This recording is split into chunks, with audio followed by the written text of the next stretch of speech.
Let's start with this speaker.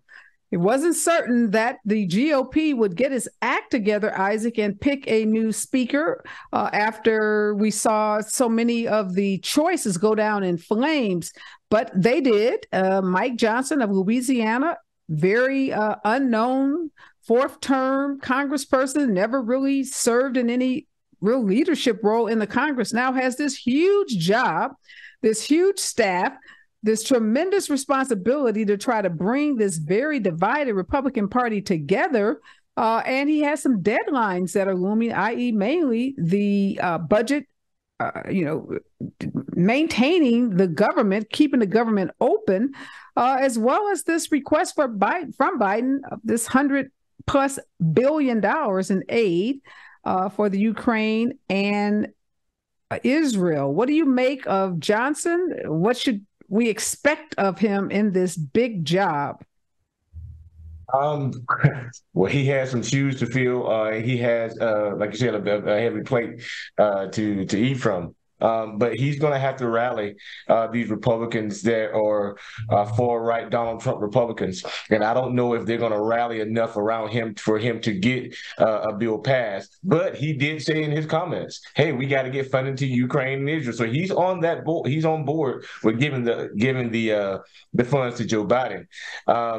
But I don't know if Democrats, played the game right here to go and get someone who he doesn't have a political portfolio, but his record speaks to where he stands, and he's just a non-confrontational, Jim Jordan. So I don't know if we did ourselves a service in allowing them to put somebody like that in there. But what could we have done, Isaac? So the party that's in, the majority, that's their job to pick a speaker. So what could Democrats have done? I don't know. I don't know. I don't know if we could have voted and left McCarthy there and let McCarthy ride out. He's not a Donald Trump Republican, although he has his own issues. He has he's not going to let the country default on his debt, and we're going to pay our bills. He fought hard for that. We don't know if this guy's going to do that. We know his voting record. We know that he was a election denier. So we know about him enough that we need to know. So I don't know if we played our cards right here. I don't know, Dr. Dibinga. Was it the responsibility of the Democrats to save the Republicans and to help them maintain Kevin McCarthy as Speaker? I can't imagine that any of these Republicans would have voted to maintain the speakership for Nancy Pelosi if the shoe was on the other foot. Oh, and they said as much. I mean, they let Jeffries know that there is no way that they would have voted to save a Democrat. And then we also saw in the Senate as well when the senator from California was ill, and the Republicans were like, we're not going to help you all out by letting you put somebody else in her seat. So this is how the politics plays. And no, the Democrats couldn't really have done anything because the way I see it, McCarthy was a liar. He backstabbed them. He made deals. He had a handshake with Biden on a deal and reneged on that. And then after the Democrats bailed him out, he sold them out on Fox News or whatever network he went on that night. And so when you look at their new head right now, this is as Brother Wilson was saying, an election denier, anti-LGBTQ, anti-everything. We have MAGA two steps away from the White House leadership. And so this is a classic example to remind us that the insurrection was on January 6th, but it didn't end on January 6th. It is ongoing. And I think they're calling him MAGA Mike now or something like that. Gates is basically saying MAGA's back and was stronger than ever. And we have to be mindful of this because the insurrection is ongoing. And now it's led by the Speaker of the House. Yeah, and what I'm thinking about it is, look, whether it's Jim Jordan or Mike Johnson, this is going to be on Democrats. We have everything we need. We have a booming economy. We have a president that is handling these two international crises with, such expertise. We have what we need to win the House back. We can put up MAGA Mike. Not only as an election denier, but as you said, as someone who wants to criminalize same-sex marriage. In response to the horrific shooting in Maine, he was asked what he thought about it, and he says, we need to pray more. So this is someone who is deeply, deeply, not just religious, he is a part of the religious right, the extreme religious right. And his solution is we've got to get the demons out of this country. We've got to pray. And all the victims' families who will allow the speaker to make such glib, useless statements at a time like this without holding to account gun manufacturers, without talking about gun control laws, then, we need to be taking advantage of this. So, Isaac, I think this is a win-win for the Democrats. It wasn't our job to save McCarthy because, as Dr. Dibinga said, McCarthy was a snake in the grass. He said he was not going to impeach Biden, go forward with an impeachment inquiry unless it was a vote on the floor. He reneged on that.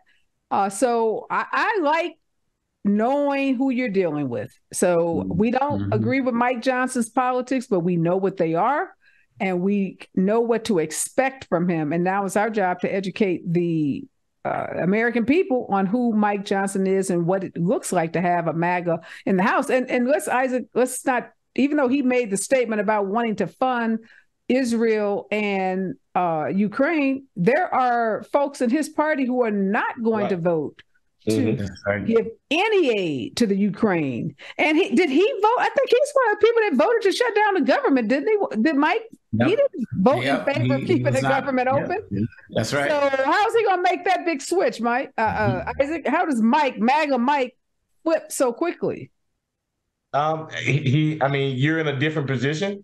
All eyes are on you. It's your responsibility. So if Republicans fail, they're going to look at him. And although it's a lot of them in their conference, they're going to look at him, and he has to be from a place now to say, it's not really about me. I think you might see a shift from him. You might see a small shift to say, hey, I got to step back because I'm in this role. We got to do what we have to do. We have to govern. People are looking at us. Donald Trump, who got this man elected. Donald Trump, who sank Tom Emmer, who sunk Steve Scalise. He does not want the government to stay open. He wants them to defund the Department of Justice, defund the FBI. And if MAGA Mike gets out of line with Donald Trump, all it takes is one member to call for a vote to oust MAGA Mike. So I don't see how Mike can go against Donald Trump. Donald Trump does not want the government funded. He thinks if he could defund these major departments, somehow his legal troubles go away. So how can Mike step away from Trump when Trump is the reason he's in the office? I don't know. I don't know how he does it, but I think you're going to see him kind of pivot just a bit. He has to. You can't be the speaker. And McCarthy pivoted, and look where it got him. It doesn't work. We're going to keep going through the cycle until the conference says enough is enough of Donald Trump. Somebody has to stand bold. Some people have to stand bold and say enough is enough. I don't know who it's going to be, but that's what they have to do, and that's the lane they should be in. I felt so. It's too big of a word. I was mildly impressed, Dr. Dibinga, with those Republicans from New York that held the line against Jim Jordan, made it clear. The numbers of no's wasn't going down, it was going up. I just knew they would hold the line against Mike Johnson as well, because he is an election denier, won't acknowledge that Joe Biden is the president. But contrary to what you're saying, Isaac, they caved in to a T, every last one of them that voted against Jordan voted for him. And when one of them were asked, well, what about the fact that he's an election denier? One of their lame excuses was, well, we're hoping that he comes around. So I don't think the party has the will at this moment to buck Donald Trump, because they had an opportunity to do so. Those Republicans proved that they could be as powerful as the extremists. But then when Mike Johnson gets put up, just a neater, better dressed version of Jim Jordan, they gave in. So I'm not so certain that Mike has the ability to pivot without being ousted himself, as we saw with Kevin McCarthy. And obviously Scalise and Emmer didn't even have a chance because they were going to go in and try to govern rather than blow up the government.